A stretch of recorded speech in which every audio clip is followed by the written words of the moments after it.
What's up, guys? It's Reynad back, and today I'm going to be revealing a brand new card from the Shadowverse expansion that's coming up, Omen of the 10. So this card is pretty sweet. It is a neutral legendary, and she's called Gilnelise, Omen of Craving. So it's a 7 play point neutral follower. It's a 3/5, and I know the stats aren't impressive, so let me jump right into what it does, why it's so powerful. So Gilnelise comes with Ambush and Drain, which is a pretty unique combination of abilities. Drain especially, just because there's so little healing right now in rotation. And has the Fanfare give +2/+0 to all other allied followers. And then at the start of your turn, if it's turn 10 or later, both players drop 5. On first glance, the stats in this card aren't very impressive. So the question ends up being, how powerful are these abilities and what kind of deck does it really fit in? So Ambush and Drain, like I said, are a really unique combination. The Ambush basically means that you can play it, evolve it right away on turn 7. Immediately the next turn, buff it up, maybe with a card like Apostle of Craving, and get a very massive swing in life. And while this might be a little bit underpowered in something like Unlimited, when it comes to rotation, having good neutral life gain is actually, very rare. So, this might be a card that serves a niche role in something like Dragoncraft, and isn't just effective in decks that go wide. And when it comes to decks that go wide, anything like fairies or a lot of general aggro decks, this Fanfare is just super strong. I mean, the fact that you're buffing all of your dudes +2/+0 immediately the turn it comes down, it just has the potential to do so much damage. But it does feel like a bit of a win more card in a lot of cases, because you want to have at least 2 dudes that are already alive and ready to attack to get the most out of this ability.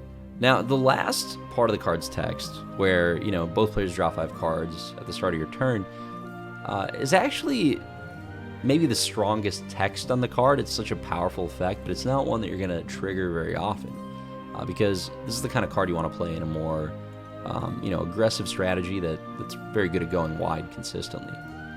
The fact that you get to draw 5 is going to blow the game wide open in a lot of cases. It's worth noting that this is actually pretty strong, because even though both of you draw 5, it happens at the start of your turn, so you're the first one that gets to play your 5 cards that you just drew. You're pretty much always going to be looking to just kill the opponent the turn that you draw those 5, because it would be so late in the game. So the effect is really strong. You're the first one that gets to play the cards that you draw. It only happens very late in the game when, a more aggressive deck is going to want those resources. And, even though it's not something that's going to be happening every game you play the card, it's just a way to turn around a game that you have no business winning. And I think having that kind of effect on a card is just very, very powerful. So not only does it have synergy with Apostle of Craving by letting you get a lot of, damage off of the Ambush plus buff, plus the massive life gain, but the card also has synergy with Goblin Fighter, another card that Tempo Storm revealed this week, which again is very good for an aggressive deck trying to go wide. Really, in any deck with Gilnelise, what you're going to want to be doing is just playing as many dudes as possible very, very quickly, and just making sure that 1 or 2 of them are alive come turn 7. And if they are, this card's potential to just swing the board, even if you're very low on life, is so powerful, and it definitely has to be considered, when it comes to playing with and against aggro decks. Overall, I think it's a pretty awesome Omen. Very happy they got to reveal it, and can't wait to see what new cards are coming up in Omen of the 10. Compete in the Shadowverse Wildcard Tournament for a guaranteed slot in the Contenders Cup and get one step closer to the World Grand Prix's $1 million prize pool. You only need 2 decks, so anybody can enter and win. Sign up now at the link below.